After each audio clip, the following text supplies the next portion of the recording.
He has the best UFC debut ever. He's the #4 lightweight fighter on the planet, coming off a huge win over Dan Hooker. It's Michael Chandler, and we're shaking up some ramen on this week's Food Truck Diaries.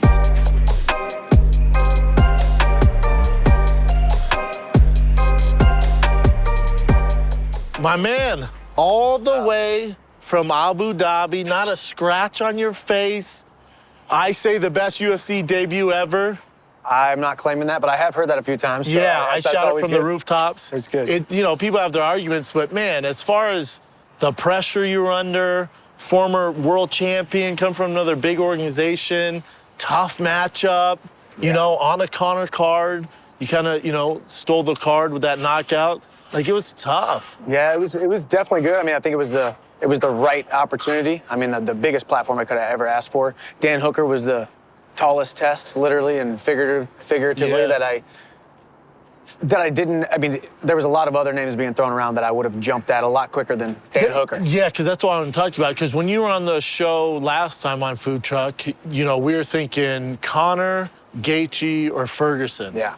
And the UFC said, cool story, bro. Saw food trucks.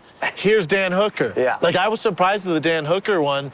And we have mutual friends in Will Compton and Theo Vaughn, and everyone when the fight got announced, like, what do you think? I was like, not my favorite matchup for him. I got to be honest, out of all the guys, like, not crazy about it. No, I mean, same thing with me, too. I mean, obviously, you know, you're signing with the UFC. You're signing with the UFC, you're getting thrown into the top 5. Every single one of those guys is just an absolute animal. Monsters. Dan Hooker himself, though, when you talk about a guy, a little, you know, shorter stature, power puncher, I gotta get inside that range. Dan Hooker's about as far away as you could possibly get compared to the other guys. Stylistically, just tough, man. Tough, and he's good at the style of fighting that has done well against me in the past, which is kind of evade, pot shots, throw kicks, long, pepper me up a little bit. Whereas like a guy like Gaethje is going to meet me in the center. Yes. Conor's going to meet me in the center. Poirier, Ferguson, those guys are going to meet me in the center. Dan Hooker had the ability to fight how he was fighting, how the fight was progressing, but luckily I landed that shot. And when you got the offer, did you get to pick out of guys, or the UFC's like, here's Dan Hooker, Abu Dhabi on the Conor card? So it was originally us. It made sense, like, for us to push for that January 23rd co-main with Conor and Poirier, biggest stage possible. Then it was, okay, you know, Gaethje was being thrown around.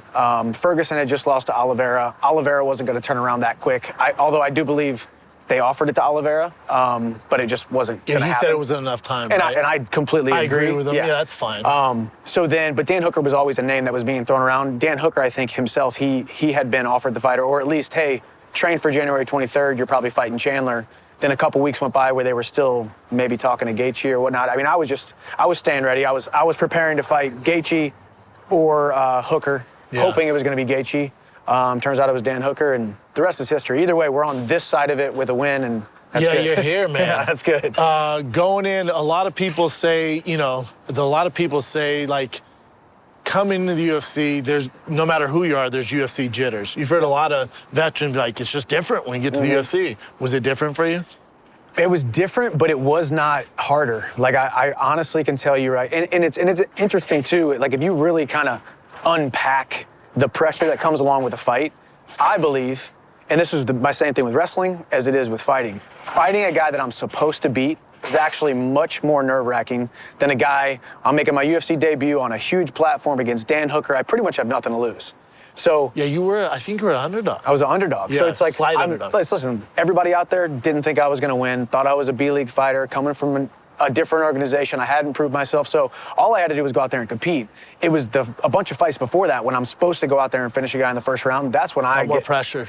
That's when I get nervous. You know, you go out there, you knock a guy out in the second round, and everybody's like, well, he beat a subpar guy, and it took him 2 rounds to do it.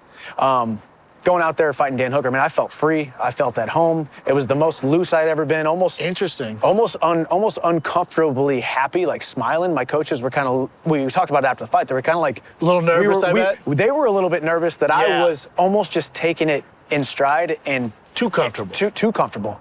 Interesting. But man, I felt so good, man. Really? Yeah, so coming from Bellator, which is a huge organization, and then UFC, was there any differences you could tell, or to you it was just kind of fight day? To me, it was just fight day, but the bigness of what the UFC brings is just, it's huge. I mean, you can feel You can feel how big the atmosphere, the aura of a Conor McGregor pay-per-view. Obviously, right now it's in COVID too. This is during COVID. That's the other thing. So I mean, imagine if it was fight week in Vegas with thousands of media people, thousands of people showing up to the weigh-ins, and it's just. So it was a little bit watered down, obviously, but you could still feel it. And you got Dana talking about the trending pay-per-view numbers, and you just know it's huge. So for me, I just tried to keep the main thing, which was, okay, listen, it's another opponent, 2 arms, 2 legs, under the unified rules of mixed martial arts. Steel cage, go out there and do it. But you could definitely feel it, the energy around the animal week. A little bit. Yeah, and then they had me and Hooker in the press conference. I got to size up Conor, sat next to him, we shook hands. That was a very respectful experience. Yeah, because it's not like your debut was on like a fight night, which a lot of guys are. Your main event on a fight night, like you're on a Conor McGregor, Dustin Poirier card. Yeah, it was. I mean, and especially in the lightweight division. Right now, big boy stuff. The most electrifying division, deepest division, craziest Shark Tank in the UFC. Ever, dude. It's really cool. And hats off to Khabib for what he has accomplished. I think it's time to move on, obviously, and now we're going to see what the heck happens. Yeah, you see everyone, Dana and then some other media, like, oh, what about Khabib? You guys got to stop. You got to move on. He's out. He even in his meeting with Dana, he's like, I'm good, man. I'm good. So we got to get over that. I love Khabib, one of the greatest, if not the greatest to ever do it. But the division has to move on, man. Yeah, exactly. Has to move on. Well, and he said, the word of that week was spectacular. He wanted to see something spectacular. So, but he's talking. But when people tell you out of context, if you hear Khabib talk, he's talking over a longevity. He's not talking like you had a spectacular fight. You knocked him out like that. I was like, oh, Khabib's next. Yeah. He's talking about, like, let's say you went on a 6-0 rant and just fucking destroyed guys in the first round, then maybe he'll come out. Which that's something that I, hopefully, confident expectancy of good things happening. I win my next fight, become the #1 contender, or win the title and then defend it once. Show that I'm not just a guy who's got hands. I want to show the world. Dominate. I want to show the world that I am a well-rounded mixed martial artist. I can pick you up, put you down. I can control you there. Submission, doing damage, controlling guys, and knocking them out. I think you can. I could probably be the guy who entices Khabib to come back. I could agree with that. But that's at least a year down the line. When you knocked out Hooker, did it feel different than the other knockouts? Because that one was special. Because you didn't think it was going to go that fast. I didn't think it was going to go that fast, and it is, and it kind of goes back to the underdog mentality of, like, I had nothing to lose. A lot of times, because you know how it is, in a mixed martial arts fight, every single moment, there's a chance that you get your lights put out, you get caught, you get zigged when you should have zagged. Margin of error is so small. So whenever that ref pulls you off your opponent and the fight is over, there's always this weight that comes off you. This one was more excitement than it was a weight lifted off, because there was so much pressure in my previous fights when I was the favorite and I'm supposed to go out there and finish guys. Sense. So this one was just like, holy cow, what just happened? The backflip, to just like hugging my coaches. Love the backflip. I've never done a backflip off the cage in my entire life. Hilarious. So I can't believe that something in me decided to use the biggest stage that I could have ever asked for to possibly impale myself in front of 30 million people. And then the post-fight speech, was it something you were thinking about before? Because I had a Ric Flair vibe to it. I dug it. And Will was, because our boy Will Compton, Bustin' with the Boys, shout out Bustin' with the Boys, texts me, goes, man, what'd you think of the post-fight speech? What do you think? Is it gonna hurt him? Like, no, I thought it was dope, man. It's very WWE-ish. And it's 98% like positive, because I think people see me on camera, they see me out of the cage, but then there's also like the inside the cage. You're a different person when you're inside the cage. And that's also your moment. Exactly. Because when guys get on there like, oh, whatever Dana wants to do, it's like, nah, hell no. Yeah. Here's the plan. And most of the time I am like that. Even like right now, I'll sit here and look at the cameras and say, listen, I'm not in charge here. I think I made a statement. I think I'm a top 5 guy now. I think I might be in line for the title shot, whatever the UFC wants to do. But in that moment, it was like, I'll help you with that. I was going to talk about Conor. I was going to talk about Poirier, and I was definitely going to talk about Khabib, because I do think I am the guy who can solve that riddle. But it all went how it went. I couldn't have scripted it any better, and man, it was good. Can't. Best UFC debut ever, man. I stick by it. Name a better one. Let's argue. You know what I'm saying? Right. I mean, people have said Anderson Silva. No. Here. So let's go over Anderson Silva. I'll argue all day with people. Anderson Silva fought Chris Lieben. Yeah. Quality fighter, not the number 6 guy in the lightweight division in 2021. True. It's Murder's Row, dude. Guy who's never been finished. Yeah, never been finished. Yeah. And also, Chris Lieben, again, no disrespect, solid compared to Dan Hooker, dude. Yeah.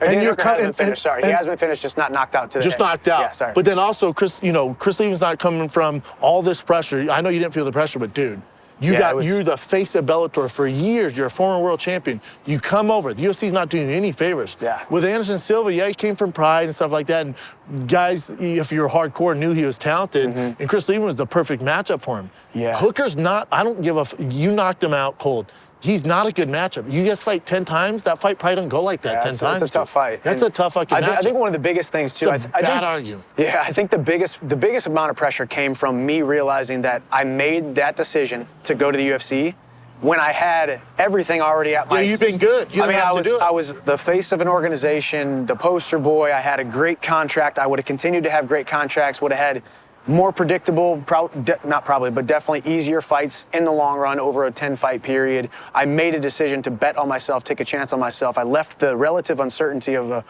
Bellator to go to the UFC, and to go to the UFC and lose, that's where you're it'd been a nightmare. Yeah, you'd be like, we'd be sitting here being like, hey, I might have made the wrong decision. No, you wouldn't be here. Exactly. They wouldn't be on Food Truck. Yeah, no, exactly. Yeah. Well, because you did freaking have the best UFC debut ever, let me give you some ramen. Now, before we eat, I've never had ramen. Are you a ramen guy? I do like ramen. I love pho. I love ramen. I love anything hot and soupy. All right, well, let's try it out, man. So this is shake ramen. Well, this will be my debut to ramen. Okay. I had like the top ramen as a kid. This is different. This is real. Yeah. This is the real deal. You order first, Doug. Go ahead. I'll do the miso, please, and I'll do pork belly. Okay, I'll do the miso for the sauce. All right. I'll do pork belly. Okay. And then I'll do all the sides except for the egg. Okay. I'm excited, man. You deserve it, brother. It's so good. Yeah, you're in an interesting spot because you're injury free. Yeah. Just came out of a camp. Yeah. But then you look at the division. I see it as kind of a lightweight tournament with Khabib being out. And in my tournament, Conor's out. Because he lost the fight. He's had this layoff. I'd like to see him fight some other guys. So it's basically a 4-man tournament right now. You got you, Dustin, Gaethje, and Charles Oliveira. Yep. It's a 4-man tournament, man. I see that. So however you want to pair him, that's fine, but that's going to get to the title. And then with Conor, obviously he's talking about ring rust, which I truly believe was an issue for him. Have him fight Nate Diaz. Nate Diaz has been out for a while. Trilogy. It's a great trilogy. That's going to make a ton of money. If they're interested in making money. It's a good fight for Nate, good fight for Conor at 155. But really, it's Charles, you, Gaethje, and Poirier. Poirier has already said he didn't want to fight me. And that's, why is that? He just doesn't think you deserve it? Yeah, I think that. So that's what he said. But that was also after Dana said I could see Chandler and Poirier for the title after. So it could have just been some gamesmanship. Okay, since he said yes to it, or since he said that's what he wants, I'm going to say no. You got Poirier, who has already beaten Gaethje. You got me, who's the wild card, who hasn't fought any of them. So you could essentially go Poirier and Oliveira, since they haven't fought. As far as like a purist, that'd probably be the move, right? Yeah, and then you got me and Gaethje, who my thing I is, could sell the shit out yeah, of you. me and Justin Gaethje are on a collision course right now, just foot on the gas, ready for that car crash that he always talks about. And truthfully, I mean, does that fight happen if he loses his next fight? I win my next fight, I go on for the title. He's got to go, fight two more fights. I feel like it's pretty easy, man. Unless there's so. some weird curveball where they want to do the Conor trilogy fight, which I'm not that into it. If they want to do it, not now. Yeah. You can do that, whatever, after we figure this. Because the lightweight division right now is in this weird gray area. It is. So let's get the division solidified and then do that weird stuff. Yeah. But because you and Justin Gaethje, it's like, Justin Gaethje, former World Series champion, came over, made a name for himself in the UFC. You're former Bellator champion, you're coming over doing work. So you guys have similar careers there. True. So it just makes a lot of sense. It does. I mean, it is tough because you also, like you said, on the other side, all these fights could happen down the line too. But right now, as the lay of the land is, you could essentially say you got 1, 2, 3, and 4. Khabib's out. 1, 2, 3, and 4. Make it happen. Whichever way it is. I'll fight any of those guys. Truthfully, I've already said yes to fighting all 3 of those guys, and they've all said no at various times for their various reasons. So I've been the guy who's shown up, and I was the guy who was on the outside. I'm gung-ho, ready to make my way towards the title. These guys have to be a little bit more diplomatic, a little bit more... But Justin, my thing is Justin was that guy. True. So it's like you know what he's going through, dude. No, for sure. And you you're a can't big fault me name. for it.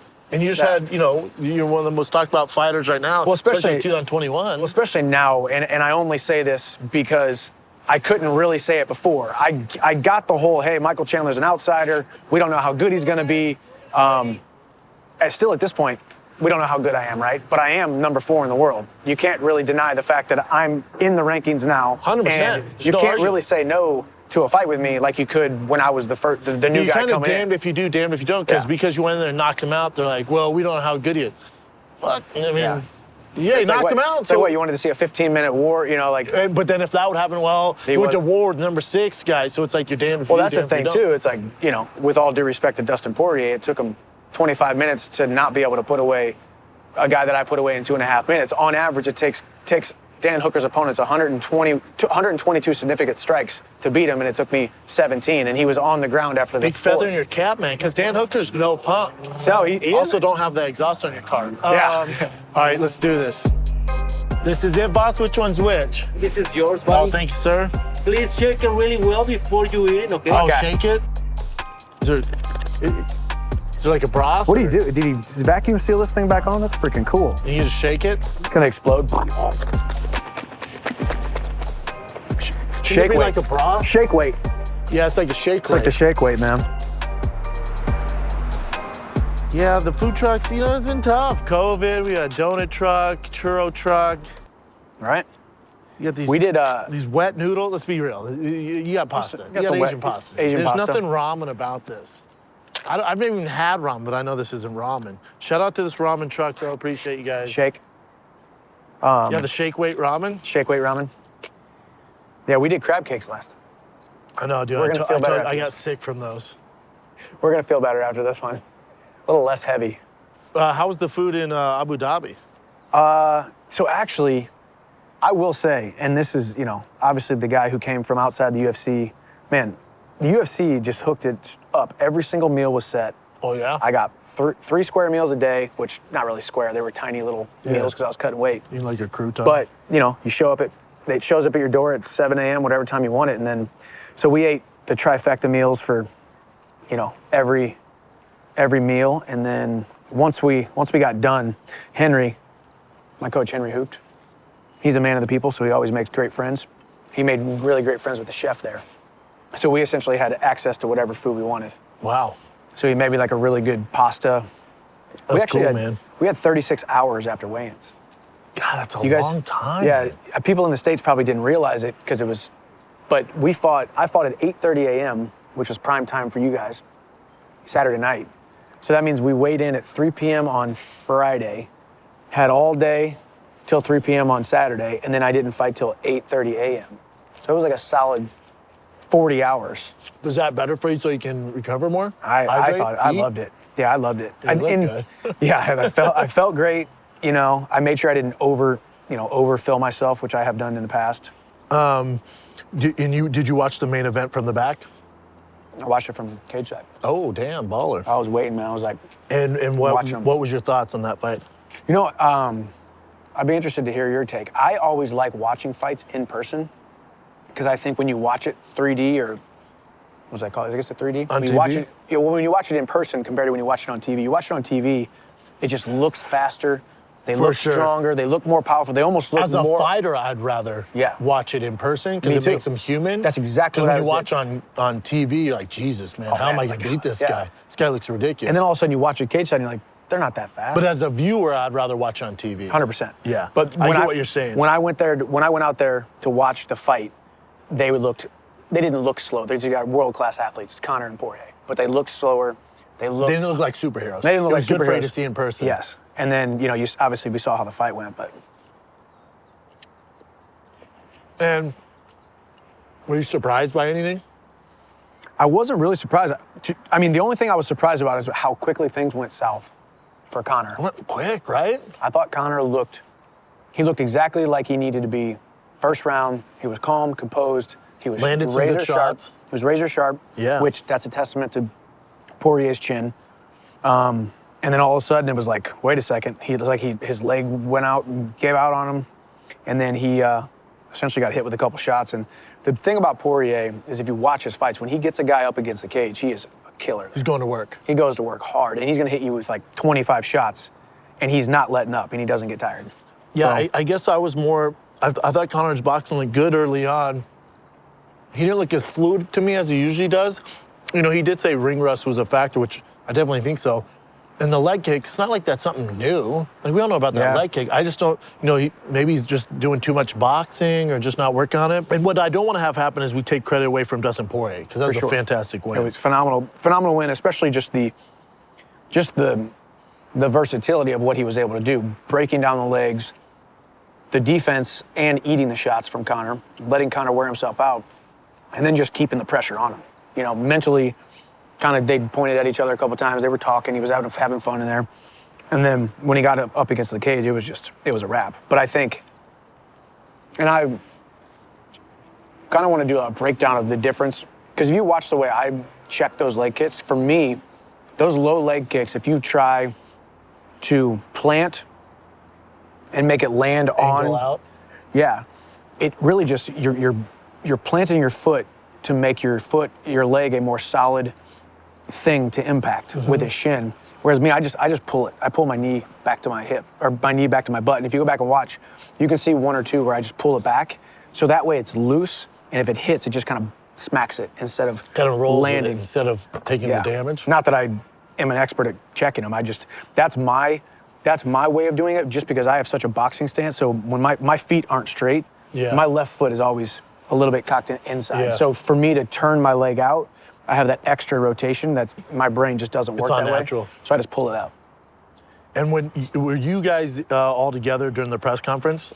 Yeah. Well, me and Conor were back on our side, and then Hooker and Poirier were on the other side. I found Conor, you know, some of his comments in that way, he's like, yeah, it just feels different. You know, I don't know.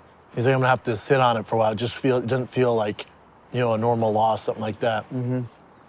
And then you listen to Dustin Poirier, and, you know, he goes, they brought up your name. He's like, I'll just sit out if he's the, which to me is, you know, and Dustin, you know, I love you, and I paid Theo his $1,000. But I don't, if I'm Dustin, it's like, if they offer you guys a title shot, it seems like that's the movement. Because if he doesn't take you, you're gonna get Charles Oliveira. And if by a pure standpoint, yeah, I can understand how Charles Oliveira deserves it. But as far as like selling pay-per-views, you know, if you're in the business of making money, or even if you're just in the business of becoming champion too, it would be ill-advised. I think you'd be hard-pressed to find a manager out there who says, hey, let your ego get involved. Don't take the fight against the guy who you have perceived as a guy who hasn't earned it. Sit out, let him go take the title shot. It's a very bad idea. Okay. In a sport, in a industry, and under a promotional umbrella where they don't hand out title shots like they're easy, you know. it's impossible. Exactly. So, Especially in that division. So if he gets the opportunity, he should definitely take it. Now, then again, I'm also not over here acting like I'm one half of the world title fight either. I still need to earn it if people think I need to earn it, or Dana or whoever thinks I need to earn it, and I'm willing to do that. I don't know when, I don't know who against who, but somebody obviously in the top 4. So if it's up to you, how would your next fight go down? Because you're ready to go right now. I'm not saying, you know, I'm not pushing you right in the camp. I'm sure you want to see your family and shit, but. Well, you know, for me, I would have been ready to go short notice, jump on that February 13th card against one of those guys. But for me, now it's like, since that didn't happen, or if that didn't happen, I'm going to take a solid couple weeks off, spend my time with my family, go on a vacation, take my wife on a vacation. And then I'm ready to go back. First week of March, I'm ready to hit the ground running. So May, June, and that still gives me time to fight January, May or June, and then November, December, and get 3 fights in the year and capture the title. And if it's up to you, who's that fight in May? It depends. It's your pick. If my pick, just stylistically,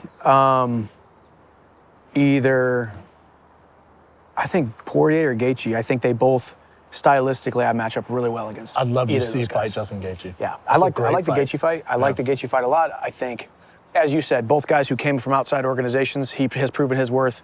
I am on my way to prove my worth, man. And stylistically, you guys, it makes for a fun fight. Yeah, I mean, we don't take a backward step.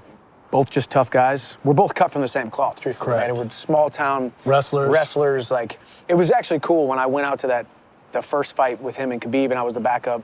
His parents were there. I got to meet his parents, because I was just like, this is how wrestling was. It's like, oh, that's Justin Gaethje's dad. He sees my dad in the stands, and there's the other guy's mom and dad in the stands, Yeah. and we're all going to wrestle each other, and it's just It's you all rub good. elbows with each other. You Yeah. pass them when you're going to the locker room. You pass them when you're going to the bathroom.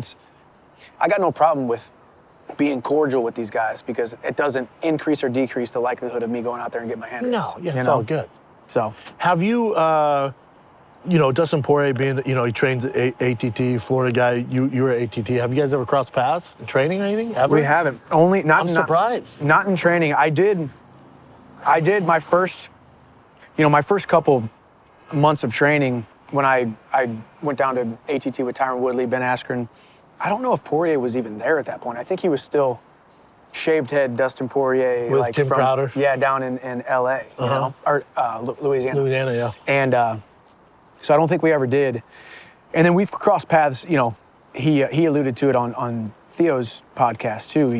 I went out of my way to go up to him and shake his hand and say, hey man, huge fan of your work, love that you're a warrior for that last, because that was after he had fought Hooker. Yeah. Because man, you just, you recognize guys in the sport who I think he's a good dude outside the cage. Yeah, real recognized real man. He's a heck of a competitor inside the octagon, obviously. But I think our paths are going to cross. I don't know if I'm going to be holding gold, he's going to be holding gold, or it's for a belt, but paths will cross. I think for him, he's throwing around names like Nate Diaz, and he prefaced it with, I don't know if this makes sense in the lightweight division, because he knows it doesn't make sense in the lightweight division. But That hot eyeballs, sauce, money. ain't buying a yacht, player. Well, he did say, he's like, well, if Chandler wants to if they're going to give Chandler a title shot, I'll just go sell hot sauce. And it's like, all right, well, go sell hot sauce, and I'm going to go ahead and win this belt real quick. Yeah, I don't get that either. I should talk to him about it, because if I'm his manager, I'm going, hey, dude, if they're going to offer you Chandler, so for a belt, fight him, become a legitimate title holder, and then we can call our shots. Then you can, call it Nate Diaz, you can do the Conor trilogy. Everything's going to be bigger. If you can get through Chandler, which is a motherfucker, I'm not saying you are, but if you do, everything that you want to do next is bigger. You're going to sell more hot sauce, Well, that's what I say. Even looking at this last fight, of course, I'm thinking, okay, if Conor beats Poirier, they don't do a trilogy, obviously, because Conor is 2-0. So I looked at it as, okay, when Conor wins this fight, I show up and do something spectacular, me and Conor fight next. You would have been Conor's next. And it's like me and Conor probably for the title, and we probably would have got a little bit more clarity. Actually, we would have had clarity, because that would have been the fight in the lightweight division. That would have been great for you. Me and Conor, yeah. So, you never know. But it's also, so many things have gone wrong in the lay of the land in the past, and then all of a sudden it ends up working out. Oh, yeah. The good thing it's is, gonna work out, man. You're in a great position. Yeah, there's no shortage of amazing opportunities in front of me, No, I'm excited for you, man. I keep saying, you couldn't paint a better picture for a UFC debut and where you're at now, the division you're in, the opponents that you could potentially face. You're in a great position, man. Your big risk paid off, brother. It did, and I'm glad it's, as much as I'm excited about going to do it again, I'm glad this one's over. Glad we got that one. Yeah, I'm proud of you, man. Thank you. Glad we got that off the table. Do you feel like, I'll end on this, do you feel that you gave Bellator fighters kind of their due? Because a lot of times, and I've said this before, man, is, it's not that the creme de la creme Bellator fighters can't compete in the UFC or be world champions in the UFC. Those top, 1 to 3, 1 to 4 fighters in certain divisions, not light heavyweight or heavyweight, but the lighter divisions can definitely come out of the UFC and do work. But as far as just depth of a roster, there's no organization in the world that can compete with the UFC. Yep. But to my point is the top dogs can. And you're a top dog that came over. And for whatever reason, I feel like you didn't get too much support from the Bellator guys. Yeah. I don't know why. Yeah. And I've heard other, Bellator commentators be like, he's going to do all right. He might struggle with this. It's like, that's your guy, man. Him doing well in the UFC gives you guys so much credit, because you were the face of that organization for years. Yeah. I mean, I think that there was a little bit of the breakup feeling too from, I left but the good thing is I had really great conversations with Scott Coker, Mike Kogan, Rich Chu, and they said, yeah, man, their last words to me were like, go win that title. Yeah, go go do get it done. It only helps everyone. For sure, and I do truthfully believe that they said that not just from a business standpoint, it's going to make us look good, but they want to see what great things for me, because, and I can't stress this enough to young men and women who get in this sport. Be a great employee, make yourself an indispensable asset, and it always works out better for you in the end. Yeah. You look at my path, it's like, I could have very easily been like, this organization is blah, blah, blah, and I'm ready to get out, and I can't wait to knock this dude out, and I'm bouncing out. Yeah, it wasn't like that. Yeah. Was there a little bit of negotiating going on where it was like, hey, you know, we'll see what happens next. I would love to stay the rest of my life with Bellator, which may or may not have been how I truly felt, or I would love to go to the UFC and take that opportunity, which may or not been 100% how I felt, or all the other organizations. I wasn't exactly sure how it was going to play out and what doors were going to be open and how I was going to feel about these decisions that I needed to be made. But I knew I didn't want to rub anybody the wrong way. I wanted it to feel right and feel good. You don't need to burn any bridges. No, I mean, I'm going to have opportunities with all the organizations when I'm done fighting. You know, I mean, look at what you're doing now. It's like you don't want to burn bridges with anybody. You know, I definitely do. I'll never work with the UFC. Yeah, but I hear you though. Well, me and you differ a little bit in that regard. Yeah, no, you're good. I talk a lot of shit, man. Yeah, so I guess you'll be good, man. Well, I couldn't be happier for you, man. You're such a good person, and I'm so excited for your next matchup, man. Thank you. Yeah, room for you, brother. Enjoy that ramen. Yes. I devoured mine. It was fantastic. It was very good. So shout out to Ramen Truck. Michael Chandler, everybody. When the camera's rolling, I like the danger in it. The heart pounds. It defies logic.